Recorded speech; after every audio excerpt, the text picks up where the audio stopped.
Welcome to Mutual of Omaha's Wild Kingdom. In our southwestern mountains lives an unusually active and interesting mammal called the CoatiMundi, sometimes locally known as the chulo. The coati is closely related to the raccoon and exhibits the same innate curiosity, and so it encounters many other animals which share its habitat. This is especially true in the dry season, when animals tend to congregate wherever there is water. One of these is the red-tailed hawk, which when hunting will sometimes fly to the base of the mountains, then over the desert beyond. In that adjacent desert lives one of the rarest mammals in America, the kit fox, immediately recognizable because of its huge ears. This tiny desert fox is well adapted to life in such harsh terrain. Our story today begins near a small lake located here on a high peak some 50 miles southwest of Tucson, Arizona. It's dry country, yet abundant with wildlife, and we call it the land of the coati.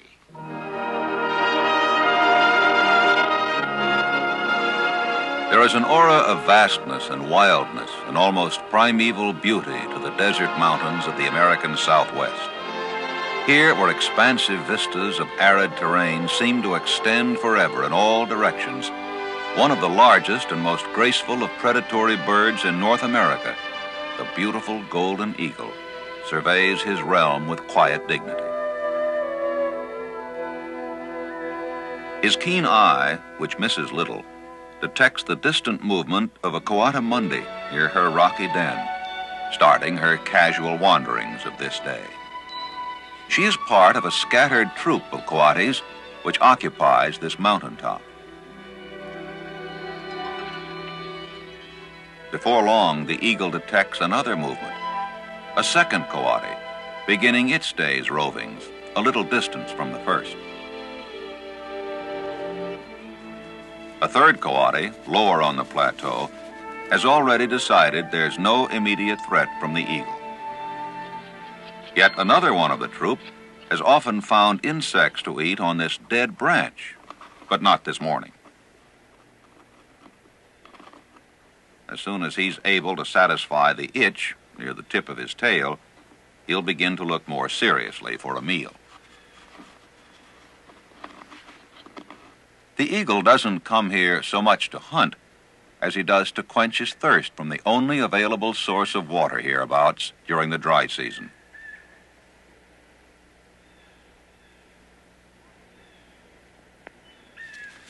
The coati, too, usually makes the lake a drinking stop before he begins his day's roamings in earnest. He'll eat cactus and other vegetation readily, but he's also a predator. He knows, just as the other predators know, that during the dry season, this is where almost all wildlife of the area converges. The raccoon also knows that prey can more easily be encountered and caught here. Before hunting such prey, he searches briefly in the shallows for tasty crayfish or other edible life. He considers this part of the lake his own exclusive territory.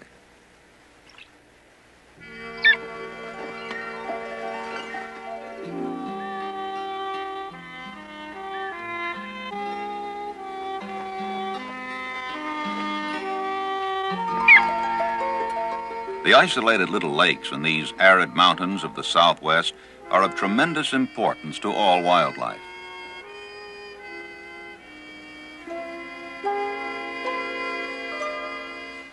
A great many of these animals could not possibly survive the harsh desert existence without them.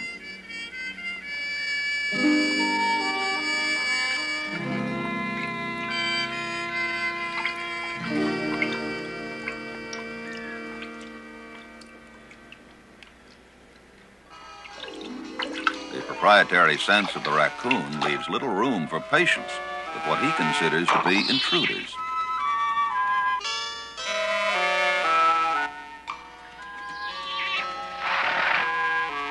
Having re-established his claim, the raccoon resumes foraging, wisely ignoring the other intruder, who would hardly be so easily evicted.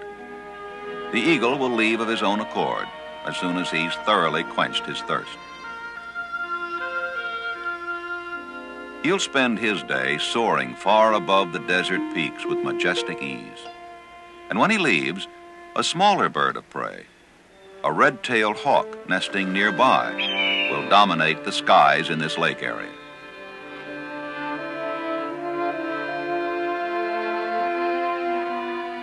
Before too much longer, her large speckled eggs will become large downy hatchlings with ravenous appetites.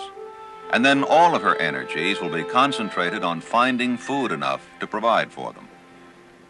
Even now, the appearance of a timid little rock squirrel prompts her to leave her nest in pursuit.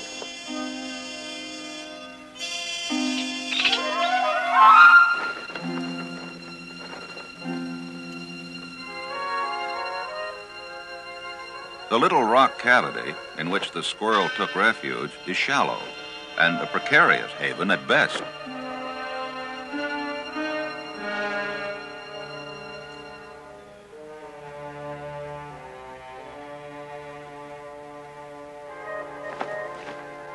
The hawk's a shrewd hunter and fools her prospective prey by getting out of his sight. This time, the lucky squirrel escapes. Taking sly advantage of the hawk's preoccupation, the coati is heading directly for the nest tree, and he's certainly capable of stealing some eggs if the hawk remains away from her nest too long.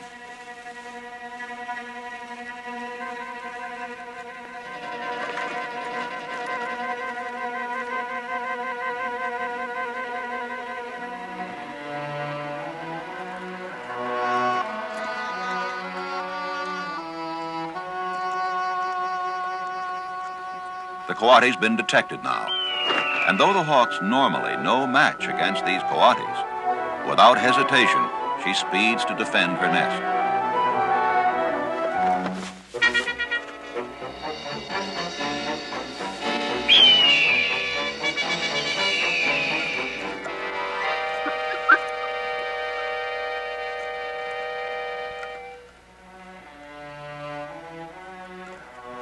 Prudence overpowers hunger on the coati's part.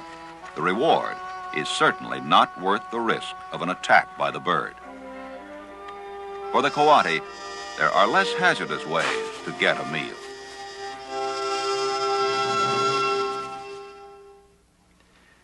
In the cool of the morning, the coatis usually search for food near the ridge of the mountain, while the red-tailed hawk many times hunted over the desert below.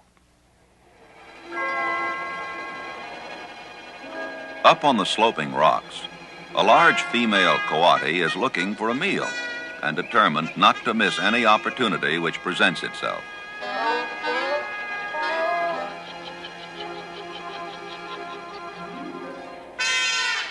A millipede moving nearby provides that opportunity.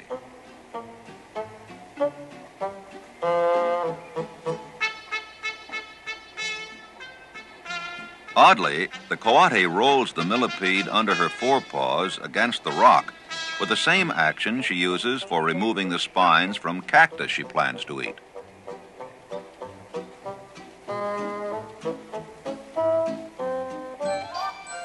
The millipede's defensive response is to curl itself into a tight circle with only the tough, smooth shell of its back exposed, making it hard to hold or bite. For a short while it works, but the defense is not good enough.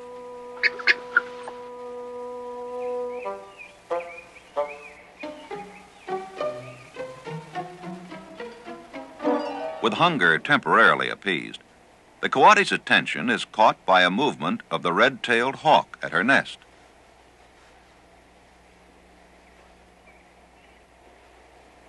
She's watching with growing agitation the intrusion in her nesting territory of an immature male hawk of her own species, and she means to drive him off.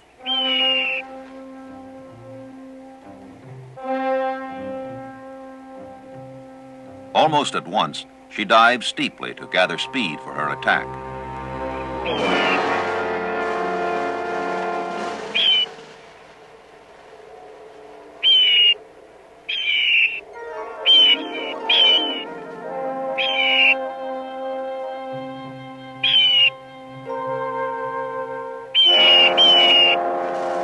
It's a short fight, and the female red-tailed hawk is now content that the intruder will not trouble her again. With everything satisfactory at the nest, she now begins a flight which she frequently makes when she is hunting in earnest. Leaving behind her own nesting territory and the coatis who make their home there, the red-tail slips neatly toward the base of the mountains, arrowing skillfully through stark canyons of stone. In mere minutes, she's over the great desert and already selecting a lofty saguaro cactus as a perch from which to watch for prey. Soon she's eyeing a reasonable possibility. Not the adult kit fox, who's small but too big for her, but rather the tiny cub being temporarily left to its own devices. The hawk wouldn't try to kill the mother fox, who barely tops 3 pounds. The tiny cub, however, weighs less than a pound and is pretty much defenseless at this age.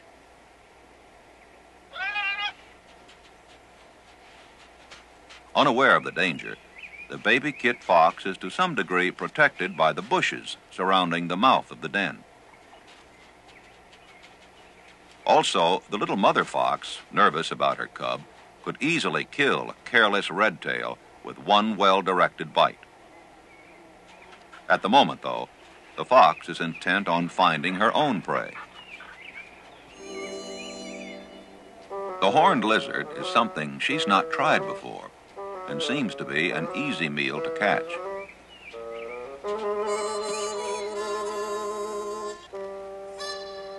Unlike other lizard species she's caught and eaten, the horned lizard has a defense that is quite remarkable.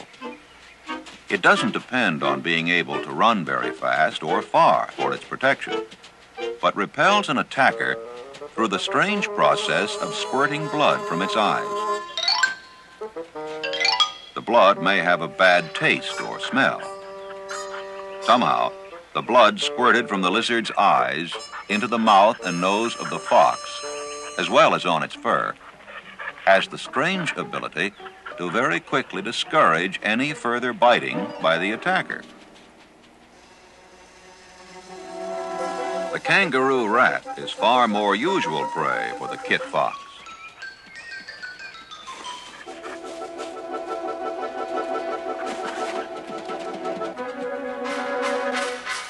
The little rodent was very lucky this time.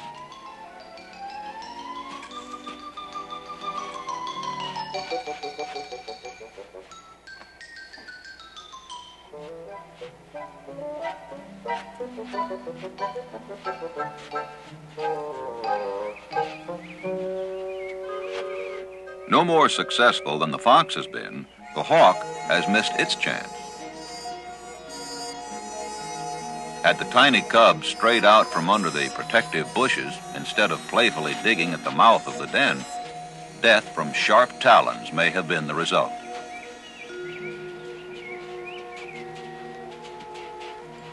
But now, with the return of the mother fox, the risk of attacking the baby has become too great, and so there's no choice left but to wait as patiently as possible for some other prey to carelessly wander past.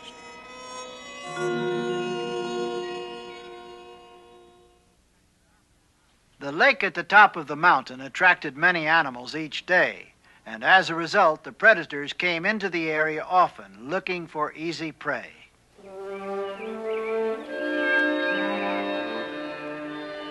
A fine male coati of the troop becomes curious about the big red-tailed hawk, who has now returned from the desert to her nest. Having caught and eaten a snake and found her eggs still quite safe where they belong, she's suddenly concentrating on what may become a threat, a large desert bobcat.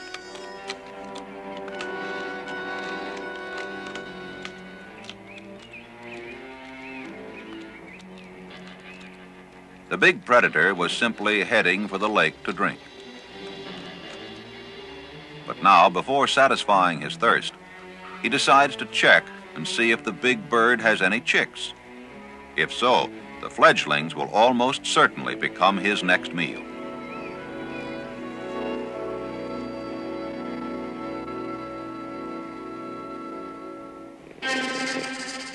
The bobcat is more than a match for the angered hawk, but she stays put, hoping to discourage the cat's approach.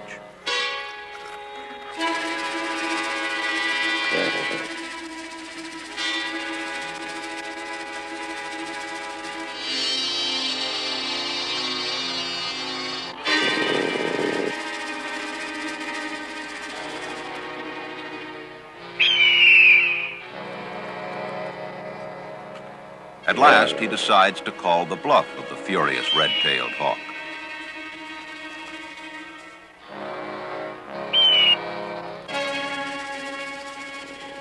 He wins, but loses too, for his keen nose tells him there are no baby birds here.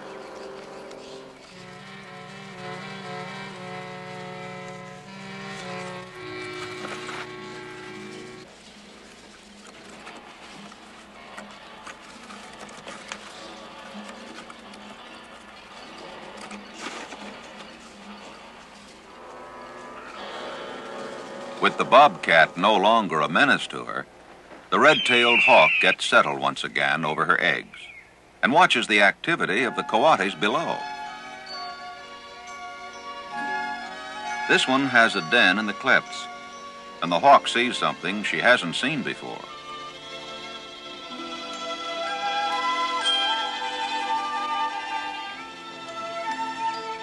The mother coati's babies, born a few weeks ago, have ventured outside for the first time. They're eager to play with it.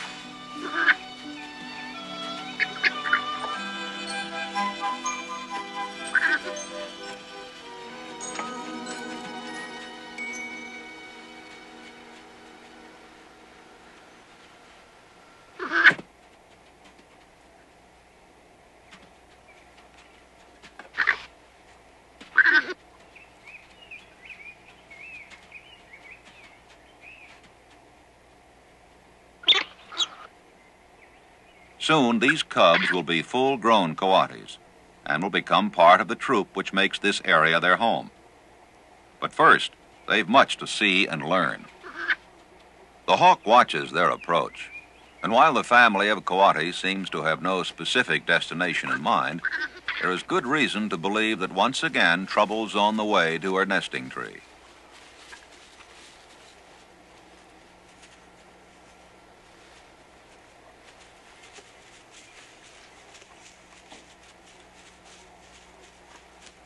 She begins getting irked, but unnecessarily this time. The coati cubs are daring, but unskilled. The more unstable the branches become, the more frightened they get, and the louder grow their cries.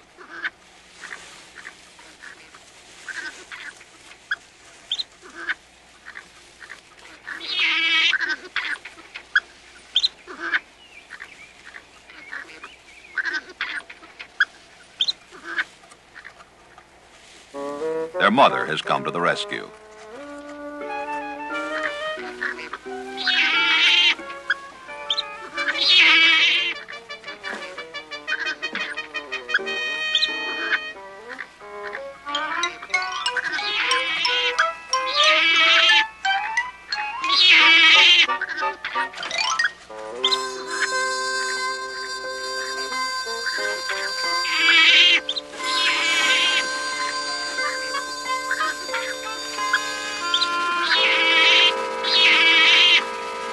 The drop isn't really so bad at that, and the first little cub seems none the worse for his ordeal. Above them, the second cub's more panicky than ever at being left alone in so precarious a position, and the mother coati wastes no time returning to the limb to help.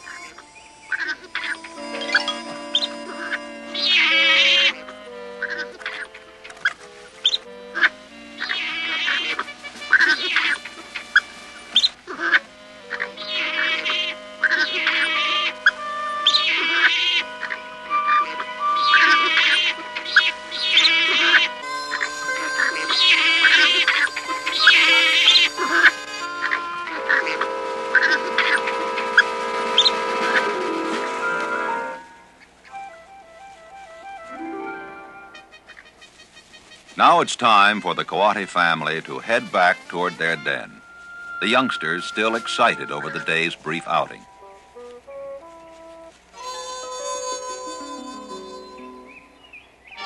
For the Coati cubs, the outings with their mother will become daily now as they learn to survive. One cub doesn't want to give up, but their mother knows he's had enough for now.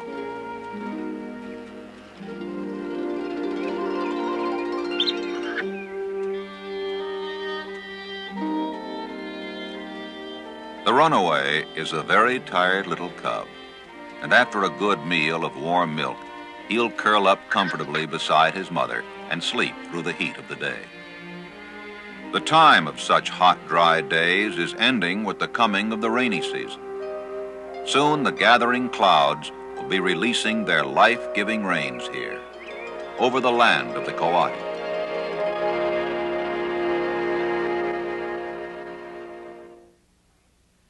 It's only too easy at first glimpse of the southwestern mountains and deserts to consider such areas lifeless. Such is not the case. The most inhospitable-looking terrain usually provides habitat for a wide variety of animals as long as water, the most important ingredient for life, is available. In order to maintain the balance of nature here, we must preserve and protect not only these animals, but equally the habitat upon which they depend. Without adequate water, there can be no doubt that certain of these animals will almost surely become extinct. Man's responsibility lies in preventing the limited water sources of our Southwest from disappearing, and in that way the animals living there and their habitat will always remain a part of the wild kingdom.